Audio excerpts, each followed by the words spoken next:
नमस्ते बच्चों, आप सभी का एक बार फिर से इस वीडियो में स्वागत करती हूँ।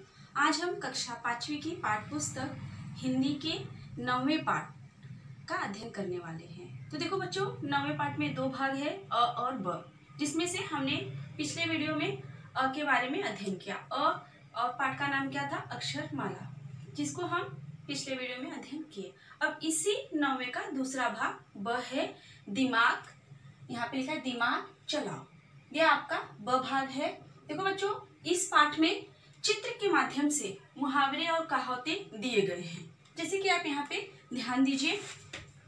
देखो बच्चों, यहाँ पे कुछ देखो दिमाग चलाओ। अब यहाँ पे कुछ मुहावरे और कहावतें दिए गए हैं। पूरा 14 मुहावरे और कहावतें दिए गए हैं। यह चित्र दिया गया जिसका आपको अच्छी तरह से निरीक्षण करना है।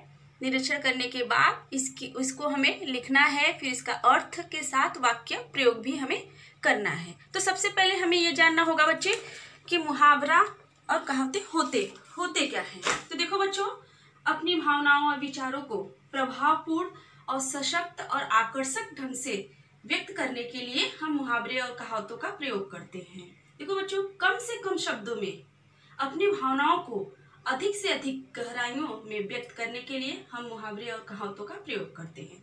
तो चलते हैं, देखते हैं कि कुछ मुहावरे आपके बुक में दिए गए हैं। 14 मुहावरे दिए गए हैं जिसका हम निरीक्षण करेंगे और उसका अर्थ के साथ साथ हम उसके वाक्य भी लिखेंगे। तो ध्यान दीजिए, यहाँ पे आपका जो पहला दिया गया है पाठ 10 ब दिमाग चलाओ। अब इसके पहले जो हमने अ में देखा था अक्षर माला, जब ये हम अक्षरों को सभी को व्यवस्थित किए थे, इसके पिछले वीडियो में हमने देखा। अब ये ब भाग है दिमाग चलाओ। यहाँ पे इस पाठ में चित्र सहित कुछ मुहावरे और कहावतें दिए गए हैं। उन सभी का चित्रों के साथ हमें सूक्ष्म निरीक्षण करके उसको लिखना है, उसके अर्थ और वाक्य में प्रयोग करना है। तो सबसे पहले हमें ये जानना होगा कि हम मुहावरे और कहावतों का प्रयोग कब करते हैं। तो देखो बच्चों, भावों एवं विचारों की अभिव्यक्ति को अधिक सशक्त, प्रभावपूर्ण, आकर्षक एवं साहित्यिक बनाने के लिए भाषा के प्रयोग में मुहावरे और कहावतों का हम प्रयोग करते हैं। कहावतें और मुहावरों का प्रयोग करने से कम शब्दों में अधिक से अधिक भावों को गहराई से हम व्यक्त कर सकते हैं।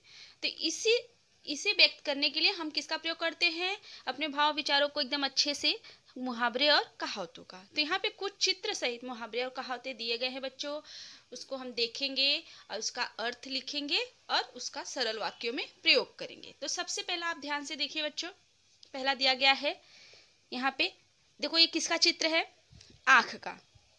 अब यहाँ पे लिखा है आँख मिचौली खेलना। अब इसका मतलब क्या होता है? आँख मिचौली खेलने का मतलब आप लोग बहुत खेले होंगे ना, आँख मिचौली खेलना। तो इसका अर्थ होता है कभी प्रकट होना तो कभी गायब होना। मतलब प्रकट होना मतलब कभी कभी दिखाई देना और कभी कभी गायब होना। उस समय हम किस मुहावरे का प्रयोग करते हैं? आँख मिचौली खेलना। तो इसका अभी हम देखेंगे, इसका अर्थ लिखेंगे और इस मुहावरों का सरल वाक्यों में प्रयोग करेंगे। तो देखो बच्चों, पहला है, आप ध्यान से देखिए क्या है? आँख मिचौली खेलना। पहला आपके चित्र में दिया गया है मुहावरे नंबर 1। क्या दिया गया है? जैसे चित्र में आपको दिखाई दे रहा है, पहला मुहावरा यहाँ पे हम लोग लिखेंगे आँख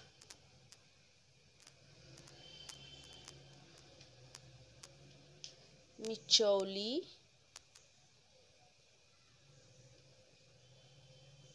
खेलना, मतलब कभी कभी दिखाई देना, कभी कभी गायब होना। अब इसका हम वाक्यों में प्रयोग करेंगे। अभी हम इसका अर्थ लिखेंगे। अब ये इसका अर्थ क्या होगा बच्चों? कि कभी प्रकट होना, कभी गायब होना। अभी हम इसका अर्थ लिखेंगे, कभी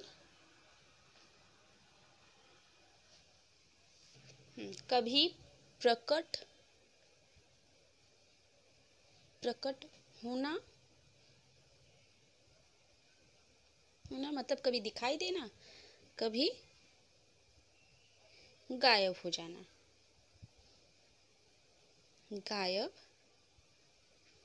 होना, ये इसका आँख मिचौली का क्या है बच्चों? अर्थ दिया गया है। अब हमें इसका वाक्य में प्रयोग करना है। तो देखिए वाक्य में प्रयोग हम किस तरह से करते हैं। यहाँ पे हम लिखेंगे वाक्य, इसी से हम एक सरल वाक्य बनाएंगे। सरल वाक्य देखो कि बादल आते हैं तो 2 मिनट बरसकर गायब हो जाते हैं। अब तो यह बरसात भी हमारे साथ आँख मिचौली खेलता है। देखो कभी कभी बादल घेरता है तो बारिश नहीं भी आती है, तो ये हम क्या करते हैं, ये तो बरसात भी हमारे साथ आँख मिचौली खेलने लगी है। देखो यहाँ पे इसका हम वाक्य प्रयोग लिख रहे हैं, बादल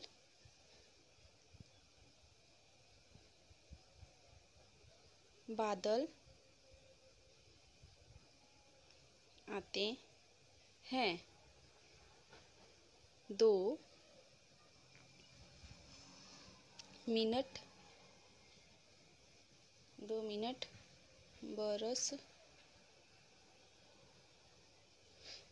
बरस कर गायब। कभी कभी बादल इतना आता है लेकिन हम लोग को लगता है कि बहुत बारिश होने वाला है, लेकिन होता नहीं है, गायब हो जाते हैं। अब तो यह तो हम क्या कहते हैं कि अब तो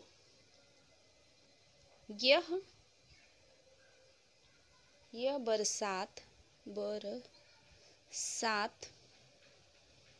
भी आँख, जो हमारा यहाँ पे मुहावरा दिया गया है, अब हम उसी मुहावरे को वाक्य में लिखते हैं। तो आँख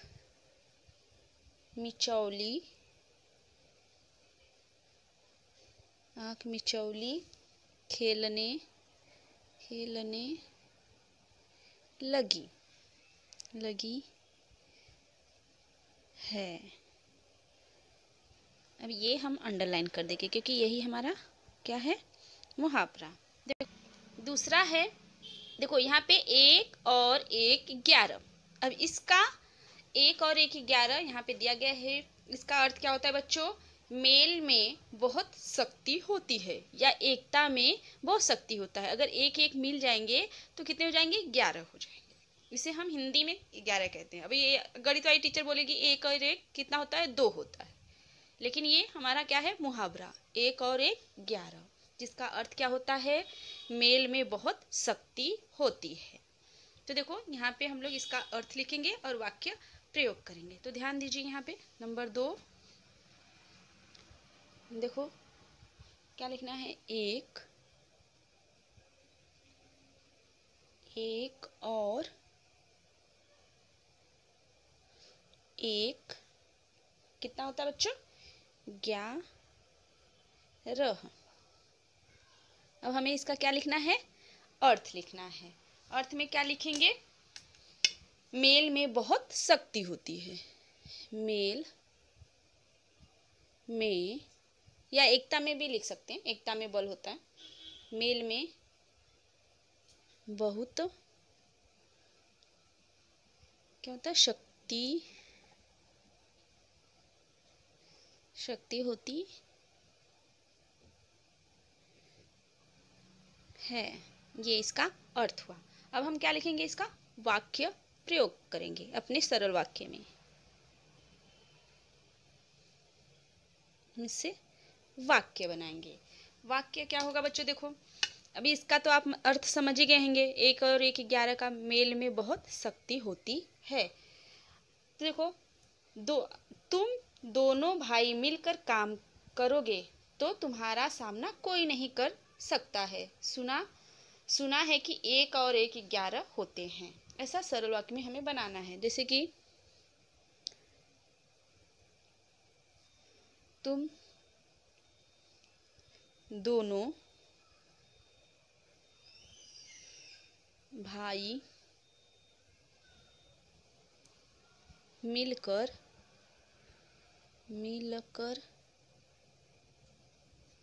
काम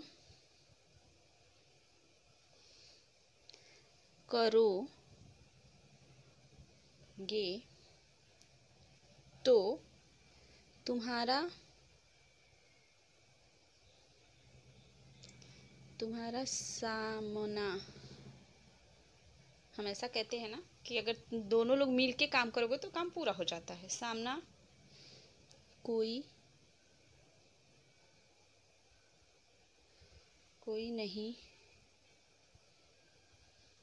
नहीं कर सकेगा, कॉमा सुना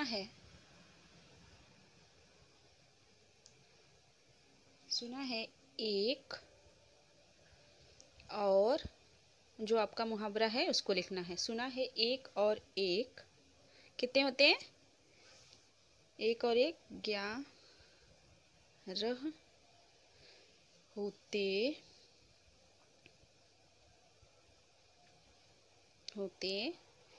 हैं।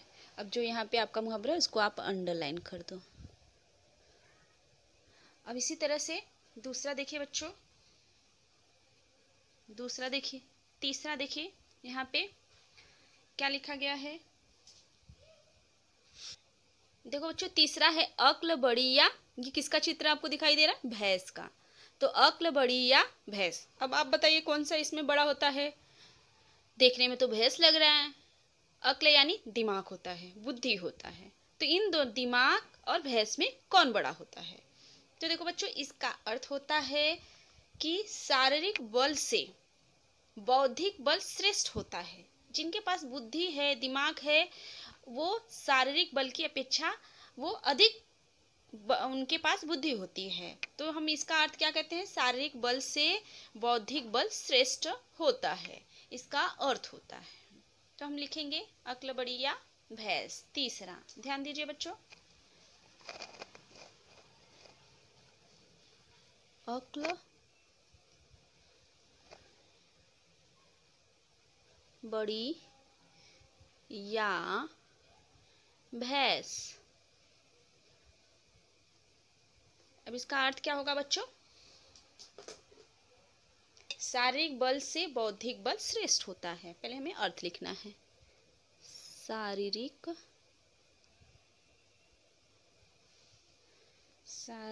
बल से बौद्धिक बल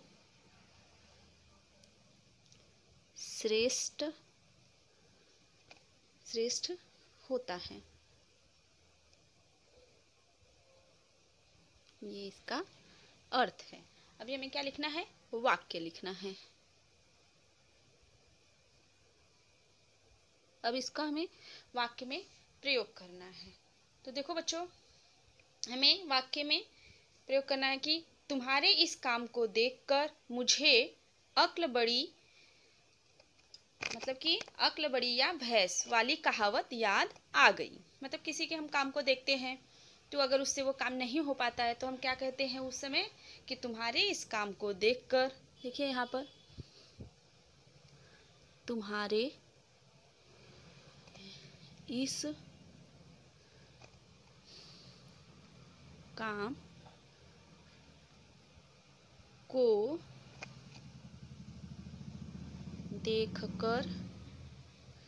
देखकर मुझे अक्ल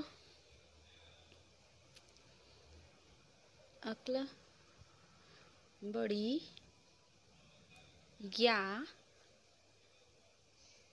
भैंस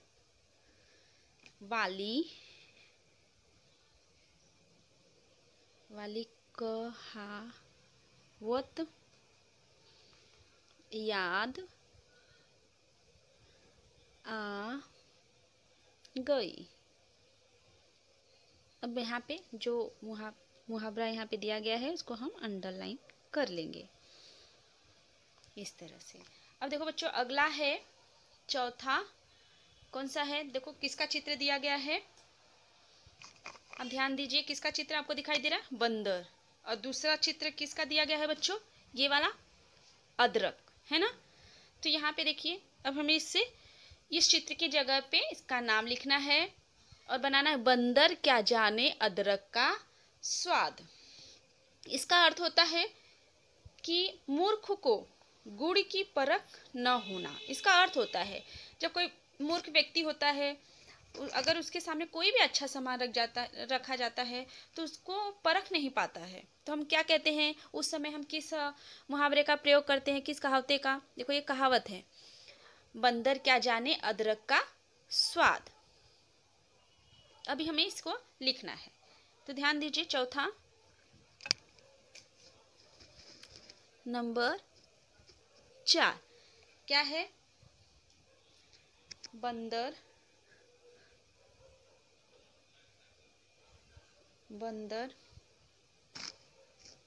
क्या जाने अदरक का स्वाद। अब हमें इसका सबसे पहले क्या लिखना है? अर्थ लिखना है। मूर्ख को गुड़ की परख न होना, इसका अर्थ होता है जो मूर्ख व्यक्ति होता है, मूर्ख को गुड़ की परख न होना, ये इसका अर्थ है। अभी हमें उसका वाक्य बनाना है, अपने वाक्य में इसका प्रयोग करना है। तो देखो बच्चों, लिखना है हमें कि अरे तुम उस, अरे ये विस्मयाद बोधक चिन्ह है। अरे तुम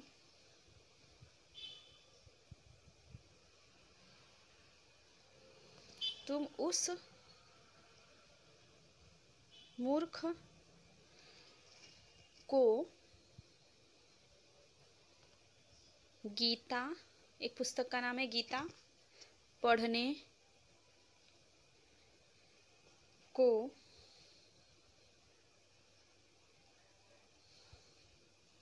दे रहे हो। देखो, अरे तुम उस मूर्ख को गीता पढ़ने को दे रहे हो, जिसको पढ़ने नहीं आ रहा है उसको हम गीता पढ़ने को दे रहे हैं। जानते नहीं क्या? ऐसे इसका है जानते नहीं कि बंदर क्या जाने अदरक का स्वाद। अब ऐसे में हम किस कहावते का प्रयोग करेंगे? बंदर क्या जाने अदरक का स्वाद। यहाँ पे हम लिख देंगे बंदर क्या जाने अदरक का स्वाद। देखो, अब इसको हम अंडरलाइन कर देंगे, ये हमारा कहा था। अब देखो बच्चों, चौथा इसी प्रकार आप ध्यान दीजिए, चौथा हो चुका है। अब इसके बाद क्या देखेंगे हम लोग? पांचवा। देखो पांचवा क्या दिया है, किसका चित्र है बच्चों? ये मगरमच्छ। और ये क्या है? आँख है, और आँख से क्या निकल रहा है? आंसू। तब हमें इसकी जगह पे, चित्र की जगह पे शब्द लिखना है, मगरमच्छ क्या जाने, मगरमच्छ के आंसू बहाना। इसको क्या बोलेंगे? मगरमच्छ। मगरमच्छ की जगह पे हम मगरमच्छ लिखेंगे, के यहाँ पे दिया गया है, और आंसू कि मगरमच्छ के आंसू बहाना, ये इसका ये मुहावरा यहाँ पे दिया गया है। तो देखो बच्चों, मगरमच्छ के आंसू बहाना, या हम कभी कभी कह सकते हैं घड़ियाल के आंसू बहाना। मगरमच्छ को हम घड़ियाल भी कहते हैं। देखो पांचवा हम लिखेंगे यहाँ पे कि घड़ियाल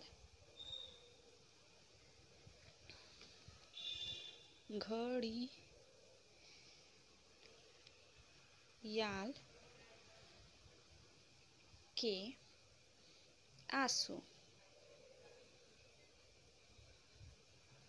अब हमें इसका अर्थ लिखना है। अर्थ क्या होगा? झूठी हमदर्दी जताना।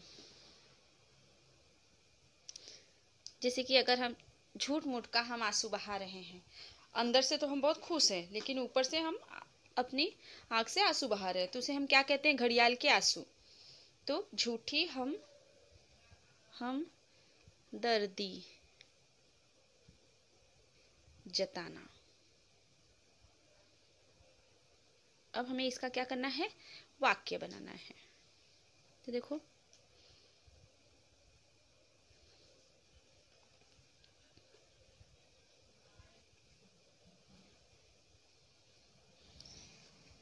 वाक्य में हमें लिखना है, देखो, और से, मतलब बहुत पहले से, अरसे को बहुत पहले से राम लाल की घनश्याम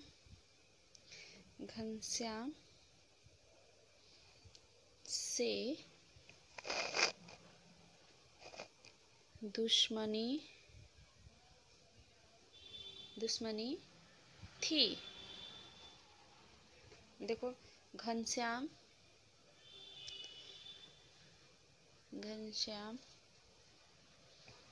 बाबू को धंधे में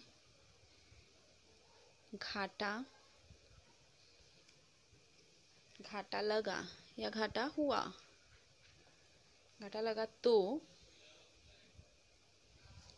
तो रामलाल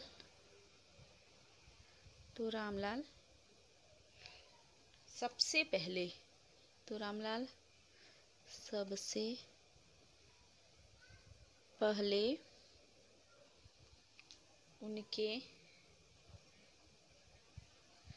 उनके पास क्या करने लगे? घड़ियाली आंसू बहाने पहुंचे। पहले उनके पास वो वाक्य के अनुसार हम इसको बदल सकते हैं थोड़ा बहुत। घड़ियाली आंसू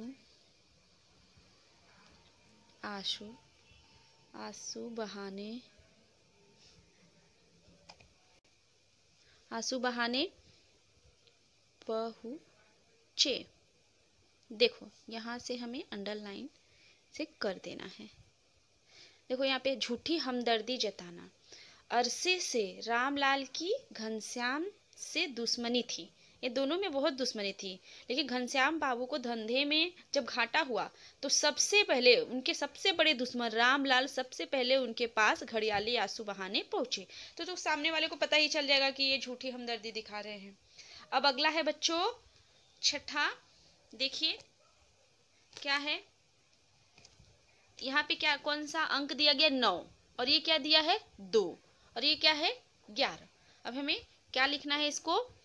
देखो, 9, 2, 11 होना, यह यहाँ पे मुहावरा दिया गया है, 9, 2, 11 होना। अब इसका अर्थ क्या होता है? 9, 2, 11, ये तो आप बहुत सुने होंगे।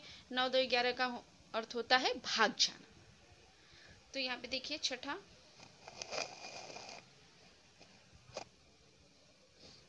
यहाँ पे हम छठा लिखते हैं बच्चों कि क्या था? 9, 2, यहाँ पे हम लिखेंगे 9, 2, 11 होना।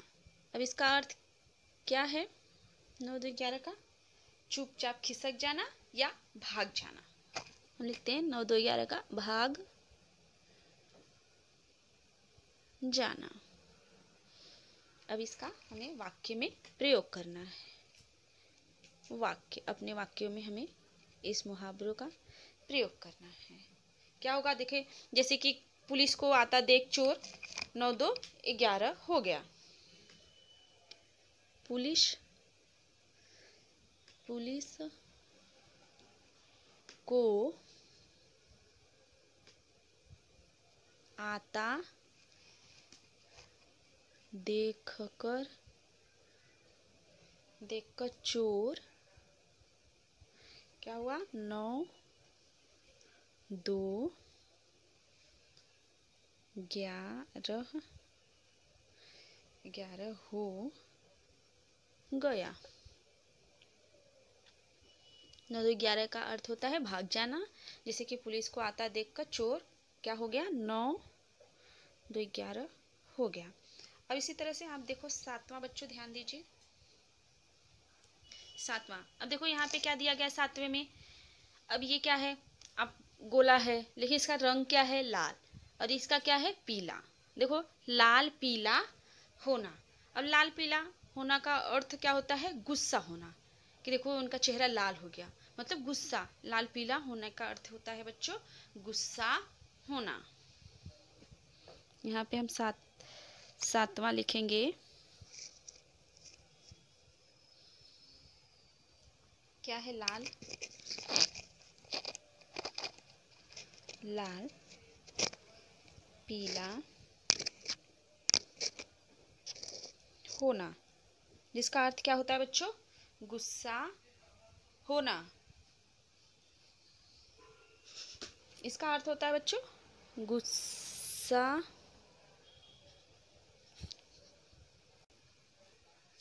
होना। अब हमें इसका क्या करना है, वाक्य प्रयोग करना है, वाक्य बनाना है अपने वाक्य में। तो देखिए, नौकर की गलती पर सेठ जी लाल पीले हो गए। मतलब जब नौकर गलती करता है तो सेठ जी को बहुत गुस्सा आता है, वह लाल पीले हो जाते हैं। नौकर की गलती पर सेठ जी क्या हो गए, लाल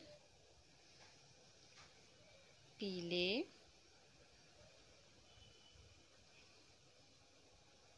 हो गए। तो देखो बच्चों, ये सब आपको अपनी हिंदी की नोटबुक में लिखना है। पहला देखो क्या क्या था, पहला आप ध्यान दीजिए। देखो, आँख मिचौली खेलना। दूसरा क्या था, 1 और 1 11। तीसरा क्या था, अक्ल बड़ी या भैंस। चौथा क्या था, बंदर क्या जाने अदरक का स्वाद। घड़ियाल के आंसू। 9 2 11 होना। लाल पीला होना। लाल पीला होना। यह हमने यहाँ पे कितना देखा है, 7 मुहावरों का अर्थ और उसका वाक्य प्रयोग हमने देखा। इसको आपको हिंदी की नोटबुक में लिखना है बच्चों। अब देखो, आपके जो किताब दिया गया है उसमें सब कितना है, 14 दिया गया है। कितना मुहावरा दिया गया है, 14। तो आप आज की कक्षा में केवल हम लोग 7 ही किए हैं। अगले वीडियो में हम ये 8वां को आप ध्यान दीजिए। देखो यहाँ पे क्या दिया है, किसका चित्र दिया है, ओट का। देखो मुंह यहाँ पे दिया गया है, इसको हम मुंह बोलेंगे। मुंह में राम बगल में छोरी, ये दिया गया है। और 9वां क्या है, दांत तले उंगली दबाना। 10वां क्या है, पेट में चूहे दौड़ना। अब इसी तरह से अगला देखो, 11वां क्या है, अपने पैर पर कुल्हाड़ी मारना। 12वां क्या है, ईंट का जवाब पत्थर से देना। अब यहाँ पे क्या है, सूर्य को दीपक दिखाना या दिया दिखाना। अब 14वां क्या है, देखिए बच्चों, घर की मुर्गी दाल बराबर। ये जितना भी अभी ये यहाँ से लेकर मतलब 8वें से लेकर के 14वीं तक हम इसके आगे वाले वीडियो में देखेंगे।